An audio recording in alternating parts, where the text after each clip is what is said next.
Dear Biafrans and progressive Nigerians, I welcome you to this historic January 15 broadcast.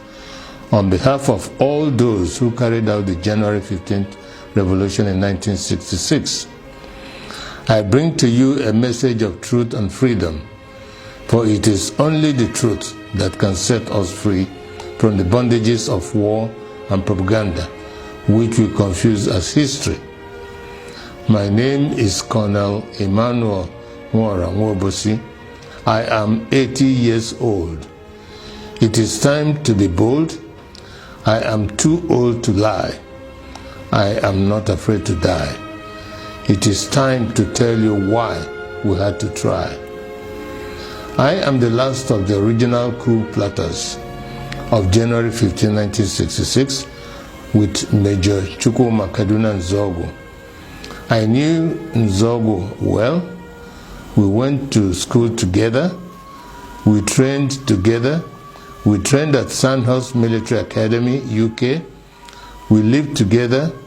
Nzogu was our first head of military intelligence and uncovered terrible plans to wreak havoc across the country. We organized a group of progressive military officers to carry out a coup on 15 January 1966 to stop a jihad and bring sanity to Nigeria, steeped in nepotism, corruption, and mass murders. The government of Tafawa Balewa, controlled by the Premier of Northern Nigeria, Ahmadu Bello, were using us in the army to repress the Middle Belt and Western Nigeria. Houses and cars were burnt. Thousands were killed. There were 9 of us that planned the January 15th revolution. Majors Nzogu, Anuforo, Ifajuna, Ademoyega, Chukwuka, Okafo, Onwachwegu, and Obienu, and myself.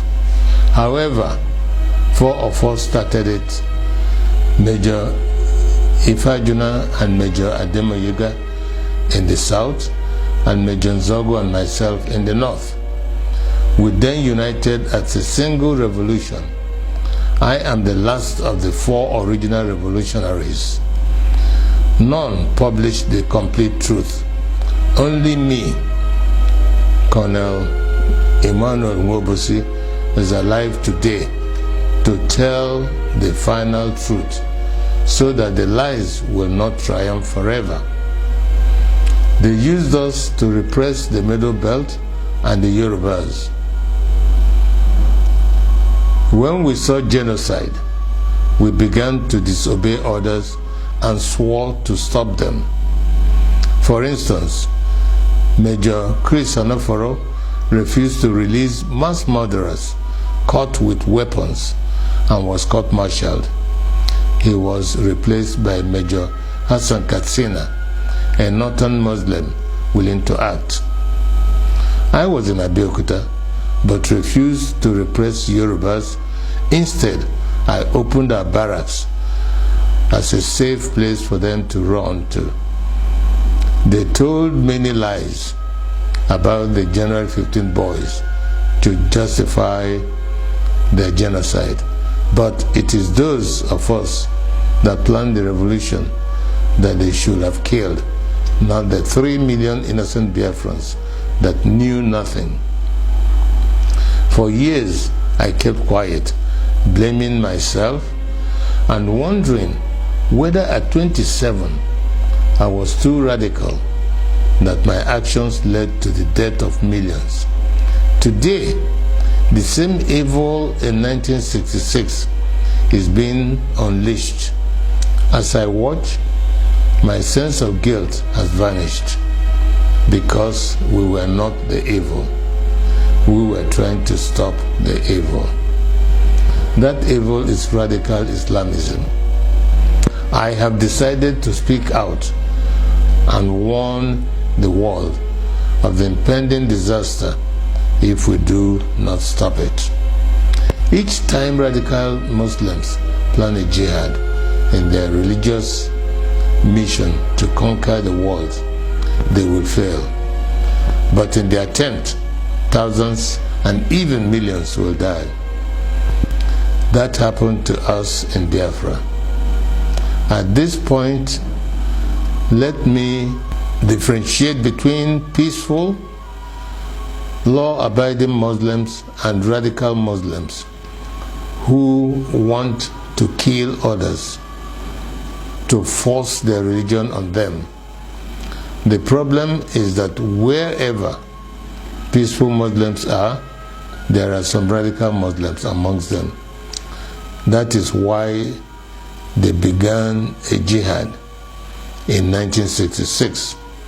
That is why we had to stop it. That is why they killed millions of our people. That is why we declared Biafra.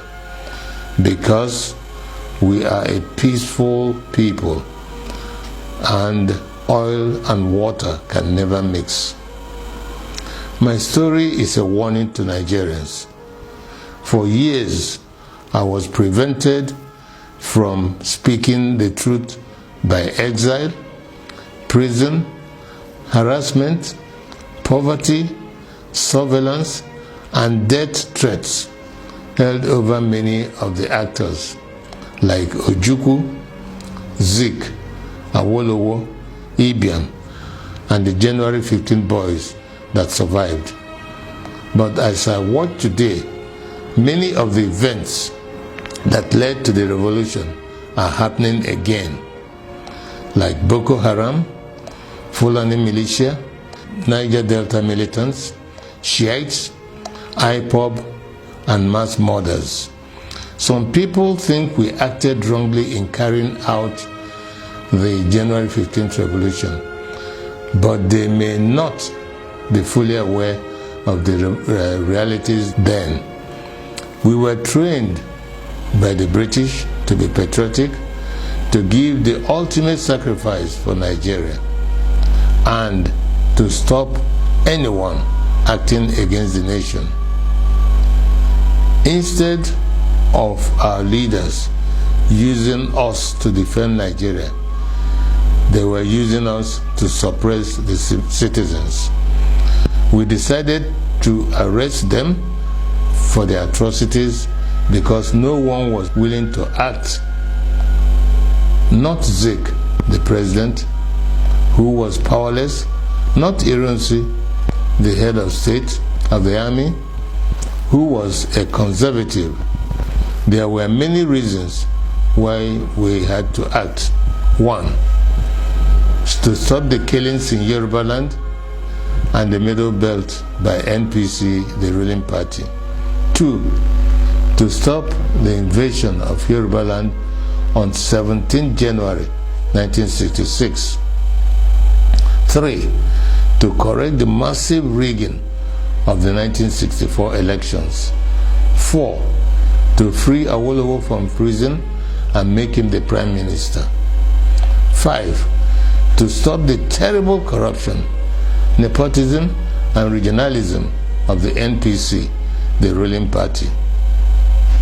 5, to stop Ahmadu Bello's planned jihad. It was good that we acted to save the Yoruba and the Middle Belt people, and we thought that was enough to stop the jihad. We could not foresee that they would massively attack innocent Igbos. Blame those who decided to massacre our people for their evil. Today, we are fighting Buhari. He is killing Shiite Muslims and IPOB members. With the benefit of hindsight, we can see other ways of dealing with such evil. But for us in 1966, we just wanted to save the people from massacre.